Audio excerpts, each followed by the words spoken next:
Sarah figured out that by switching to Metro PCS, she gets 2 free smartphones. Your barbecue ribs are the best. Take the rest home with you, Sarah. Just like she figured out that by visiting her in-laws, she doesn't have to cook for the rest of the week. You too figure it out. Get 2 free 4G LTE smartphones from top brands like Samsung and LG after instant rebate when you switch. Metro PCS. Wireless. Figure it out. Coverage not available in some areas. Sales tax not included. See store or metropcs.com for details and terms and conditions. Blog Talk Radio. Writing your book is the easy part. Promoting your book so readers can find and purchase it is the hard part. Welcome to the Author Chat Show, hosted by author-publisher Lynda D. Brown. Follow us at www.facebook.com/authorchat. And to contact the show to promote your book, contact me at theauthorchatshow@gmail.com. Stay tuned and listen to today's show.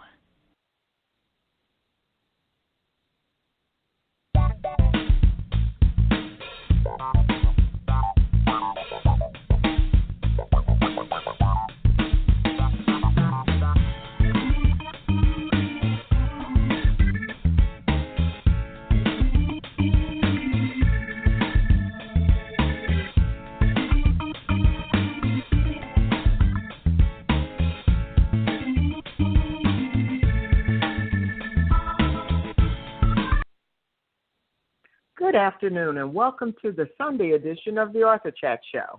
I'm your host, Lynda D. Brown. My guest today is author Cindy Barry Strobel.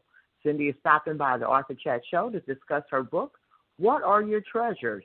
My Miraculous Journey Through Heaven, What I Discovered About How God Works Will Revolutionize Your Life. Wow. We'll be right back to chat with Cindy about her book after a word from today's sponsor. PrimeStar Publicity and Public Relations is a full-service firm ready to fill the needs of their clients.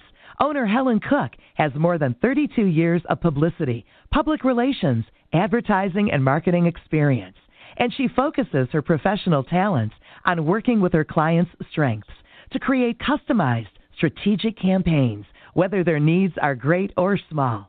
Radio, TV, print, internet, publicity, marketing, creating a social media presence, branding, client positioning, author tours, speaking events.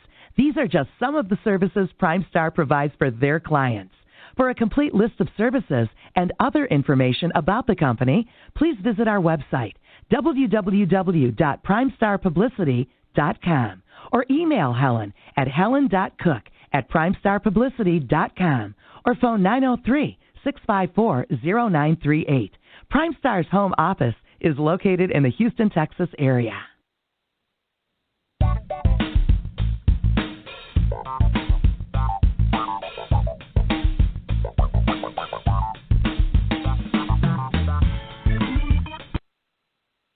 All right, welcome back to the show.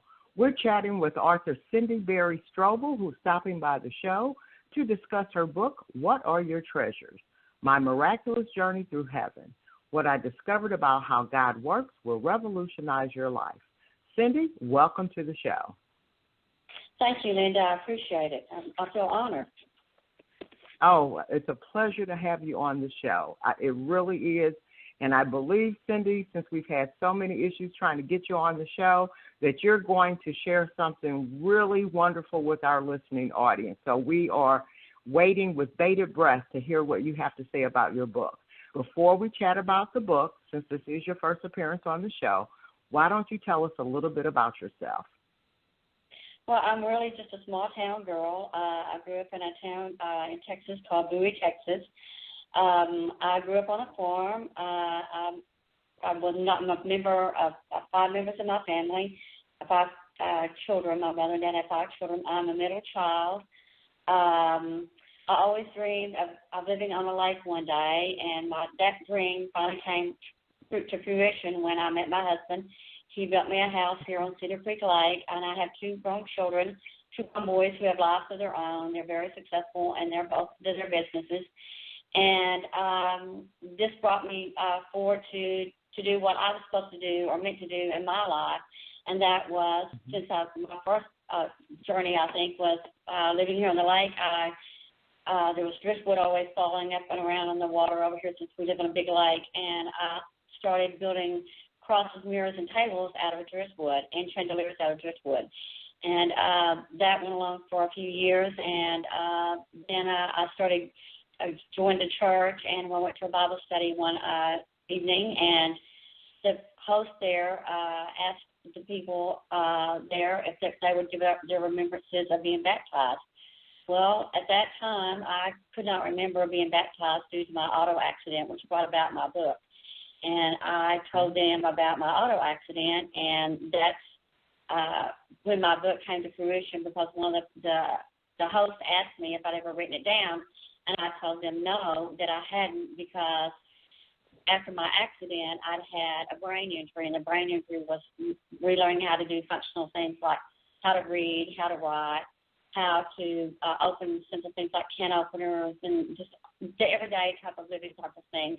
I had to relearn how to do. And so then he asked me, he said, well, do you have the use of a computer? And I said, yes, sir, I do. And he said, well, why haven't you used the computer to write it down with? And I said, well, I don't know. I never really thought that I could do that, because it is a book, and that's a big undertaking. And he said, well, why don't you just give it a try? So I told him that I'd give it a try, and after I did, 4 years later, my book's here because I gave it a try. Awesome. And you know what, Cindy? That's all God asks, is that we at least try. Basically, because if he's given us every tool that we need to do the things that he's called us to do. So it's just our job just to say, okay, Lord, I'm going to trust you. I'm going to do it, and I'm going to rely on the Holy Spirit to help me and to guide me. And that's exactly how not only did I write my books, but this whole show was actually born just out of that, just a thought. So that is fabulous. Now, tell us, do you guys still own Reclaimed Objects, your online store? Yes, ma'am, I do. It is in fact, it's growing a little bit. I have places in local shops here now. Before I didn't. I was strictly online before, but now I have my stuff in shops here around the local area. Awesome. And it looks like you were also previously published in the magazine Houzz, which I love, Houzz, and Women of Distinction, and also an article in Etsy. So how did that come about?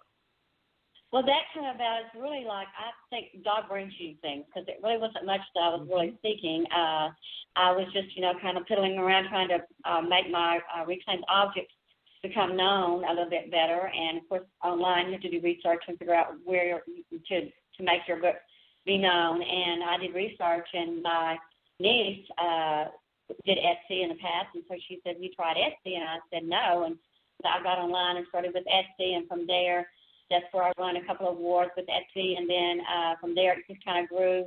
It's just kind of odd. I just kept searching for other places to place my stuff at, and that's how that happened. I also wrote an article in another person's book, and it's called 88 Plus Ways, 88 Plus Ways, Music to Enjoy Your Life. And it's written by Vincent James. And when I did that, that also got published into his own book. So I helped him as well as helped myself, because part of that excerpt that I gave him is also in my own book. Exactly. Now, another thing that I find amazing, and we kind of talked about it when we tried to do the Hangout on Air interview, and it is so cute to me. Tell us how you got the name Texas Cinderella. Well, I'm from Texas, and I was born and raised in Texas. And as a little girl, I always pictured myself as a Cinderella. And nobody ever really called me a Cinderella when I was growing up, but I just felt like I was a Cinderella. And when I died and went to heaven, I experienced things when I experienced there that nobody expects to die, number one. But my experience was totally different, because I realized when I was in heaven that they weren't expecting me there by the incidents that was occurring around me. And so when not only being a Texas Cinderella, I then became the Scarecrow in my mind, because the Scarecrow's without a brain, and I felt like that I didn't have a brain when I came back due to the fact that I didn't know how to do functional things. And that's how the Texas Cinderella and the Scarecrow without a brain came about.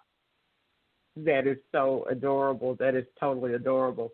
Now, Cindy, let's talk about your book. What are your treasures? I guess the best way to start is to talk about the accident. And this happened at the age of 19? Yes, ma'am. Okay, go ahead and tell us what happened. Well, at the age of 19, I had already finished one semester of college, and I didn't do well. In fact, my parents were really upset with me because we were not rich. And they had already had one son who was in college, and my parents sent me down and said, look, if you're going to do this, you need to straighten up and get your stuff together and so that we can financially do this. Well, they found a way for me to go to college, and I promised them that I would do my best and that I wouldn't mess around like I had done the first year. Because I was from a small town, and I went to a big, huge college. And so I kind of played around and didn't really do my studies. And so this time they sent me to a junior college, which was a local college not far from Bowie. It was about maybe 90 miles away. And so anyway, when I got into college, I had a roommate from my previous year of college. She stuck with me the whole time. And so she was going to school to be a nurse. And I decided that I wanted to get in the medical field with her because she was telling me all the exciting things that she was learning and everything like that. So I thought, if I'm going to make a difference in this world, that would be a good place to make a difference because at the time it was in the 70s and Vietnam was going around and people were dying everywhere and there was riots in the streets and everything was happening. It was a very traumatic time and period and for everyone's life at that time. And I had friends who had died and didn't come back. And so I was really wanting to make something of myself at that period. So anyhow, about that time, I was traveling back and forth, visiting my aunts and uncles at the time, too, because I had an aunt and uncle who lived in Fort Worth at the time, which was maybe a 20-minute drive from where I was going to school at. And so one afternoon, I was during the Thanksgiving holiday time, and it was close to Thanksgiving, but not quite Thanksgiving, and it was like a spring break time for them. So I went home, visited my parents, and was having family time, and I had a younger sister who was still in high school at the time, and she wanted me to take her up the road a bit to visit a girlfriend of hers. So when I went to go visit her, she said, well, why don't you take me up there? Because, you're going to use your car. So I drove her up there, and when I drove her up there, it was all crowded because there were people and friends there, and she lived on a big rocky hill. So I didn't know where to park. So my sister said, just park over there. So I parked over there, and, of course, I didn't know I parked on top of this big rock. And after my sister wanted to come back home, we got back in the car to leave. Well, backed the car up, and it wouldn't move. So there was a bunch of family people over there, so they just pushed the car off the rock, and I went back home on my merry way. Well, unbeknownst to me and everybody else, when that happened, it had pushed my tailpipe up into the trunk of my car. And I had a tiny pinpoint hole in the trunk of my car that caused me to have carbon monoxide poisoning. And that's how I ended up dying, through carbon monoxide poisoning. But I didn't realize that until several weeks after I'd gotten back into college and I started experiencing these huge headaches. And when I had these huge headaches, I had also a cousin who was also a nurse, a head nurse at a local hospital there in Fort Worth. And I went to go visit my aunt and uncle in Fort Worth that evening and asked them to see if there was some sort of medication that I could take that would relieve these headaches that I was having, because I never had headaches before in my life, and I never knew how painful they were. But not knowing that they were painful, but not this painful, because I'd had carbon monoxide in my system and I didn't even know it. And so anyway, my aunt and uncle, just when I finally came home, just did some preliminary looks at my car, and I didn't know that I'd bent my tailpipe. So when I on my way back home, it ended up passing out in my car on the way back home. Wow. And you were 19 years old when all this took place? Yes, ma'am, I was 19. Wow. Okay, so when did you realize, Cindy, that you had actually went to heaven? And you, according to your bio, you actually not only had a conversation with Jesus, but also other family members. When did that realization take place? That happened after I went through the tunnel. I think everybody goes through a tunnel when you die. Everybody talks about that. I went through a tunnel, but my tunnel experience was a little bit different. I'm not going to go into that because that wasn't the question you asked me. I was going to look in that part. But I realized after I went through the tunnel, I came out into an opening, and I realized I was in heaven instantly because no place could be as beautiful as this place because it was the colors were so magnificent and so brilliant and so bright. I cannot express to you how brilliant and bright the colors were. It's just like Earth. There's forests and there was, pastures, green pastures, and all sorts of things around you that made you feel comfortable that you were in Earth. And I knew I was in heaven instantly. And but when I entered in, the way I was raised and grew up, I grew up that when you entered into heaven, that Jesus was there waiting for you. So when I entered in, Jesus wasn't there. I was just into the farmland. And so I was a little bit confused about it, but I wasn't concerned because I figured that I would see Jesus soon because I knew I was in heaven. I just thought that he didn't realize that I had arrived and that he was coming to greet me somewhere. So on my path, I was just, bebopping around this beautiful forest land and farmland and going on about my business. But at the same time, I was searching for Jesus. Right. Wow. And did you get a chance? And when did you run into your family members? I ran into my family members after I had gone through what I call the Garden of Eden. I'd gone through several forested areas and seen some beautiful sights, and I was going along, and all of a sudden I was kind of the vision that heaven is different from earth too, because here on earth you feel like you're sitting in a dome where you feel like you're kind of enclosed. But heaven is such openness about you. There's so much brightness about you. You look up and you don't see anything but brightness. And all the brightness made you feel so open and so free. So as I was, going along this golden path, it wasn't really a path of gold bricks or anything at that time. It was a path of like a lining of a carpet of just goldenness laid across the floor. And so as I was walking down, I was trying to figure out where Jesus was.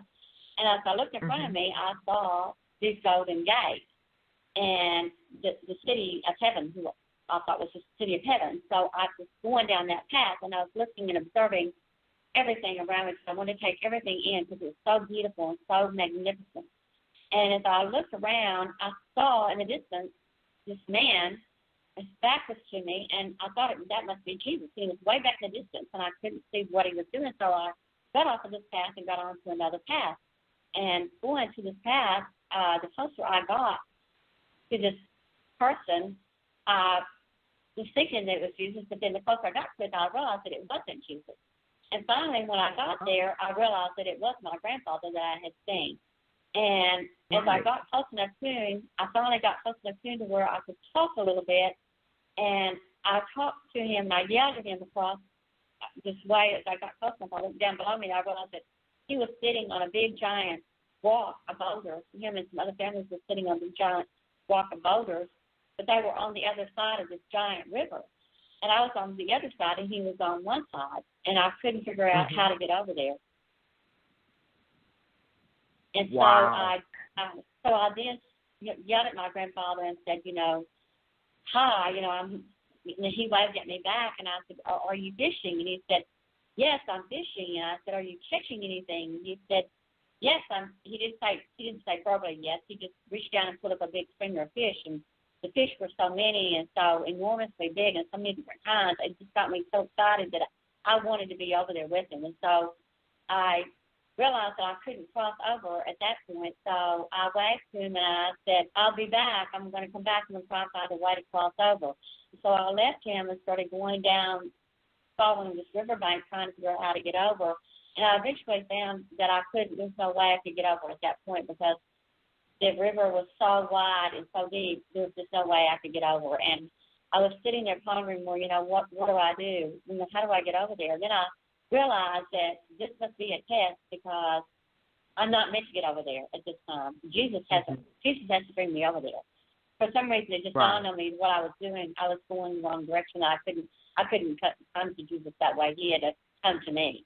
And that's when I stopped and said, oh, no, I need to go back to the big golden gates and go back and find the golden gates to me. And so that's what I got. Cindy, there was a book that came out a couple of years ago. Todd Burpo, I believe the author's name is, Heaven is for Real, where his little son Colton passed and went to heaven and came back like you and talked about seeing family members and talking to Jesus. Did you get a chance first to read or see the movie? I saw the movie after I finished the book, and I read the book after I finished writing my book. I did not want, people were telling me at the time, oh, have you heard this about this? And I said, I don't want to hear it because I'm writing a book about my experience. I don't want anything to come in to my mind about his experience and my experience.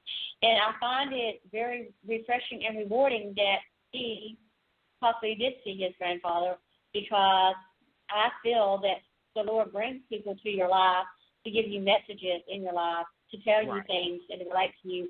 And plus, if you see your parents there, you're supposed to see your family members there. I mean, that's what it's about. Heaven's just supposed to see your family members and your loved ones. So, it didn't deter me from what I saw. And I saw much more than what he saw.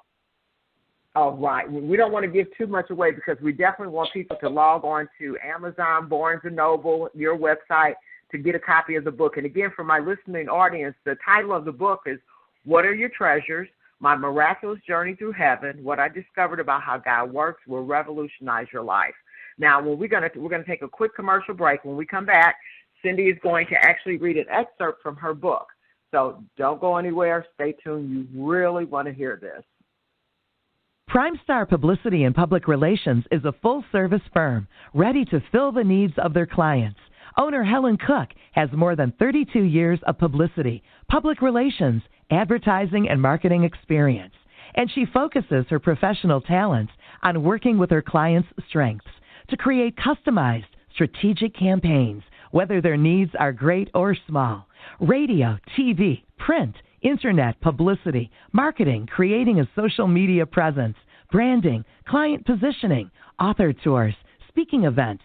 These are just some of the services PrimeStar provides for their clients. For a complete list of services and other information about the company, please visit our website, www.primestarpublicity.com, or email Helen at helen.cook@primestarpublicity.com, or phone 903-654-0938. PrimeStar's home office is located in the Houston, Texas area.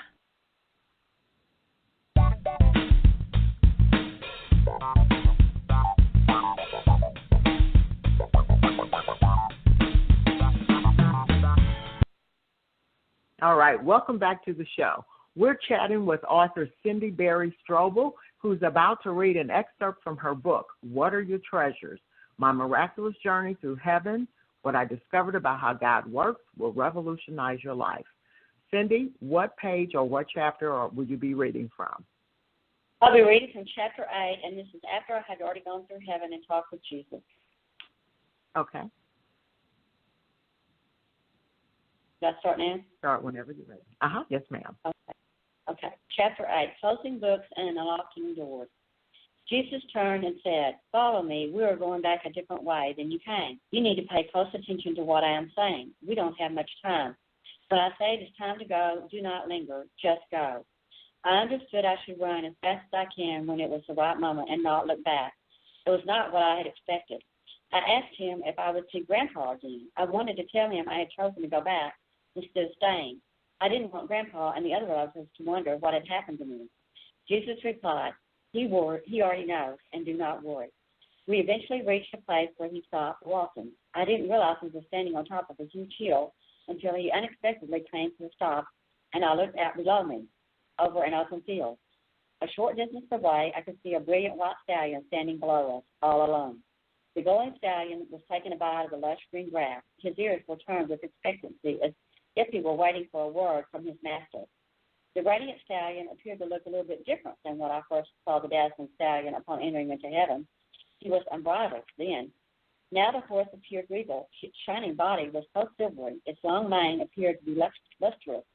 I noticed how the horse's muscles flexed with anticipation. I began to wonder if Jesus was going to undertake a long ride after I left. I felt he was going to complete some kind of mission. I asked Jesus, "Are you going to take a ride when I leave?" he said yes in a calm, decisive tone. As we watched, the splendid white stallion take a bite at the blades of grass. As we watched the splendid white stallion take a bite into the blades of the vibrant green grass, I was thinking how beautiful and glorious the horse appeared. I began to dream how it would feel to ride to the horse of this magnificence. Again, my thoughts began to wander. What was the name of his horse? Abruptly, Jesus said in a calm sort of voice, "You need to pay close attention to me now." I had briefly forgotten Jesus can read your thoughts. I became aware I may have irritated him with my rambling thoughts. I told him I was sorry as I turned away from looking at the stupendous horse to focus on Jesus. From out of the blue, I began to hear behind me a magnified scratching reverberation. I pondered what was making the awful noise. As the amplified disturbance continued, I became a little bit irritated. It was so extremely loud. The sound had become unpleasant to my magnified ears. I began precipitously wanting to see what was making that aggravating scraping sound. I asked Jesus, could I look back to see what was making that clatter, or would I turn to Saul? I certainly didn't want to end up like Lot's wife. Jesus replied, yes, you can look, but make it brief. The time is drawing near. I glanced back and saw what appeared to be a gigantic throne above me. It was vast and appeared immeasurable. As I stood beside it, I observed shimmering, bright golden hues emitting from the throne. Rows and rows of ancient yellow paper flowed down from the throne. I recognized the ancient paper was parchment. I began to follow the roll of paper upwards with my eyes. I noticed a mammoth book was opened. I continued to hear the sound reminded me of sandpaper. I became amazed as I peered out over the open great book. I noticed within the book there was a noble hand writing the letter C in cursive style. The letter appeared magnified to me. I became euphorically happy. I realized I was seeing my first initial being written in the book of life. I first thought he was writing with his fingers. They looked so huge and massive. Everything appeared to be enormous from my perspective. I had a strange suspicion I was standing very close to the throne. If I had reached out, I could have touched it. The great hand rose up, and as I followed it with my eyes, I noticed a natural quill pen being dipped in a glass bottle of ink. The bottle of ink was sitting on the side of the throne. I became surprised. It was not a big pen. I thought, didn't God know this is what we used to write with now? It was not what I thought it should be, and I thought to myself how medieval things seemed. Abruptly, Jesus said to me in an authoritative, calm voice, you need to pay close attention. We don't have much more time. I immediately turned to focus on him. I could still hear the colossal resonance. I asked, can I look one last time? And he said, make it quick, time is near. On my last brief look, I turned my head. My eyes glimpsed the letter S. I was a bit confused. That was not what I was expecting. It was not what I thought it should be. That was not my name. I questioned, was I not looking at the book of life? My thoughts were racing. This is not my name. Surely God knows it is me, Cindy Barry. Who is C.S.? At that moment, Jesus explained, go. I couldn't figure out who was C.S. I didn't hesitate when I heard Jesus' command. I immediately turned as Jesus had instructed me down the hill. As I ran as fast as I could, I hit the road tumbling downward. I began to verbally pray to God, please get my name right. Oh, God, please get my name right. My name is Cindy Barry. I could feel myself moving down at a supersonic speed. I unexpectedly became panicked as I plunged through a dark openness with millions of tiny star-like twinkling lights all around me. In my prosperous state of mind, I kept yelling and praying to God repeatedly into the heavens. Please get my name right. My name is Cindy Barry. I continued repeating it over and over for what seemed like an eternity to me. I knew I was drifting in the heavens for a very long, long time. I was thinking, will I ever get there? It seemed so very, very far away to me. I continued dancing through the darkness with the tiny star-like twinkling light. I could feel myself moving downwards at enormous speed. My sight began to blur. I became stunned and amazed at thoughts and emotions of disorder.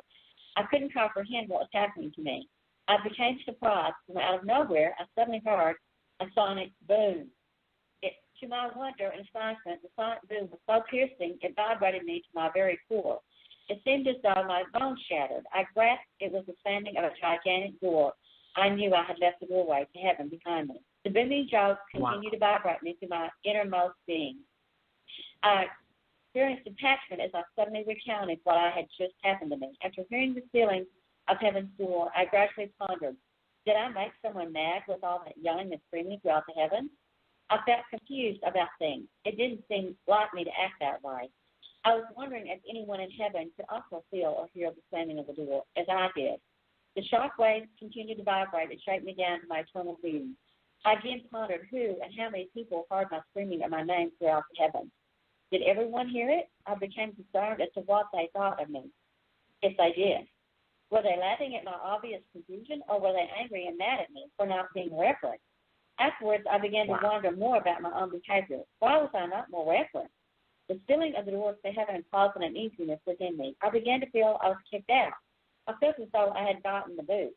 It was not what I had expected. It was not a gentle handshake or a parting of, I'll be waiting for you, or I'll see you soon. I was surprised and baffled at myself because my behavior didn't seem normal. Why wasn't I more humble? I believe I was in heaven talking to Jesus. How many people get to do that and return to tell about it? I was so upset about seeing my name. Surely God knew that it was me, Cindy Barry, not Cindy C.S. I remained bewildered as I questioned myself, who is C.S.? I knew God granted my prayer. I got to come back. I truly believe I was with Jesus in heaven, the holy place. I recognized the book of life. I believe I was able to see the throne and the book of life because I've shown faith that Jesus would return and not forsake me. I was obedient and patient. I made it around the bend. Everything began moving at the speed of life. It started with singing a tune at the blink of an eye. Everything changed. I don't know what the future holds for me, but I know I'm not traveling alone. I have Jesus with me. I'm on a journey of love, rolling at the speed of life. I questioned a new name written down in heaven. I asked Jesus, what now? What's next? Sometimes in life, you have to go back to the end in order to understand the beginning. The beginning, Amen. I'm reminded of a poem which will make you ponder. God's Eternal Ink by Greg Pitts is a favorite of mine. It's about challenging Christians to spend their time on things with eternal value. And that was the end of that chapter. Perfect. Cindy, that is amazing. So do you think, since he was calling you Cindy, it was B.S. or Cindy S., is that correct? No, he was calling me Cindy. He said C. I just saw C.S. And that was before I married, and before I met my husband. I had no idea who I was going to marry. Exactly. And because my maiden name is Cindy Barry. Exactly. So did you meet your husband soon after you had this encounter? About a year and a half after I met him. It wasn't that long. Probably about a year and a half to 2 years I met him. And wow. Even then, then I did not remember that part of it. I didn't remember that part because it was so traumatic of coming back. I had a bunch of, like I said, it was a head injury that I suffered.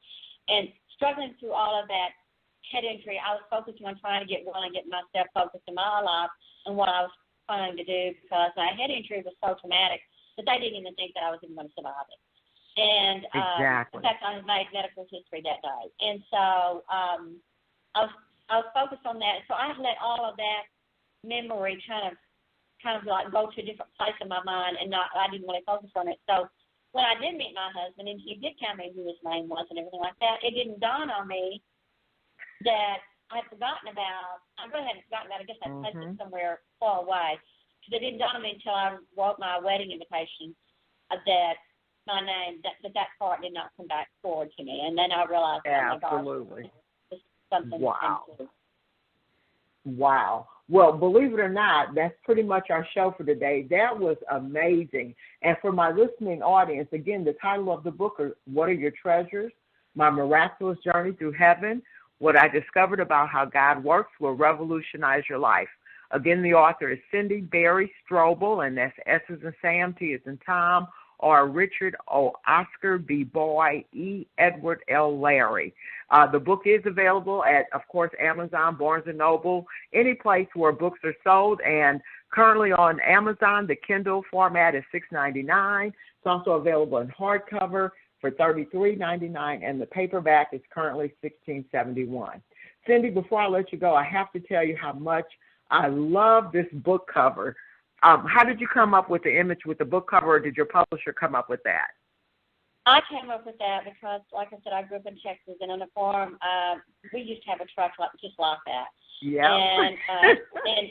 And of course, my favorite color is blue, and so that's what the blue background is, and that's what I came up with. Can I also add that you can also find my book on my website, and it is www.whataryourtreasures.com. That is my blog.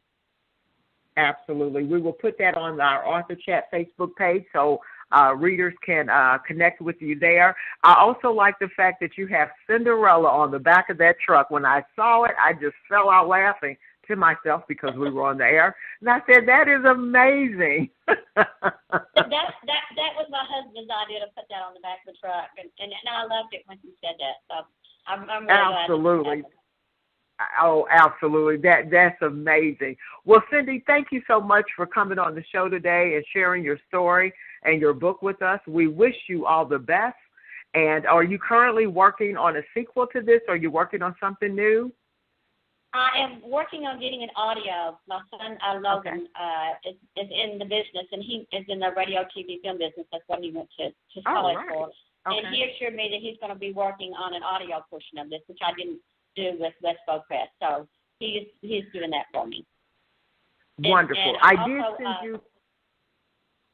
I was going to say I did send you the Author Chat ebooks for authors that will show you how to do the audio book, how to do how to get your book in your public library, and how to promote it on a shoestring budget. Did you get those? Yes, ma'am, and that was very helpful. And he said he already knew great. that, but I think it was great for me to review it because I didn't know. So now I'm pushing forward on Absolutely. Oh, great, wonderful. Any last words for our listening audience before we let you go? Yes, ma'am. I am currently planning on being in Los Angeles around the 8th of November, the 8th through that week of November to do Hollywood is going to do a film festival where you can go and present your book to Hollywood movie stars and to Hollywood producers and things like that and get your book published into a movie. And that's why my next step is going to be. I'll be doing a Absolutely. to those people. I think this would be a wonderful movie. And if you could send me that information, we'll be more than happy to post that on our Author Chat Facebook page as well, sweetheart. That is amazing. Okay, I will do that. Thank you. Okay, sounds good. Thank you for having me. Thank you so much. Listen, hey, it's been a pleasure. It's been very, very interesting, but you know what? God is always faithful. So it was an absolute pleasure to have you on the show. Thank you. It's a pleasure for me too. Thank you. Okay, sweetie. Bye-bye. Bye-bye.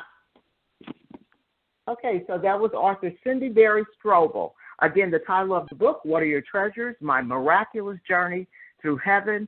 What I discovered about God, about how God works, will revolutionize your life. And you heard her actually talk about after that car accident, actually being in heaven. So, again, I highly recommend that you log on to Amazon.com and pick up a copy of the book. Well, that's our show for today. Thank you so much for tuning in. We'll catch you guys next year. We have a show scheduled for Tuesday. So we'll be right back here Tuesday morning to chat with author as I go through my little, our friend Tracy Sue will be back with her second book. So we look forward to chatting with her. Enjoy the rest of this Sunday. Goodbye.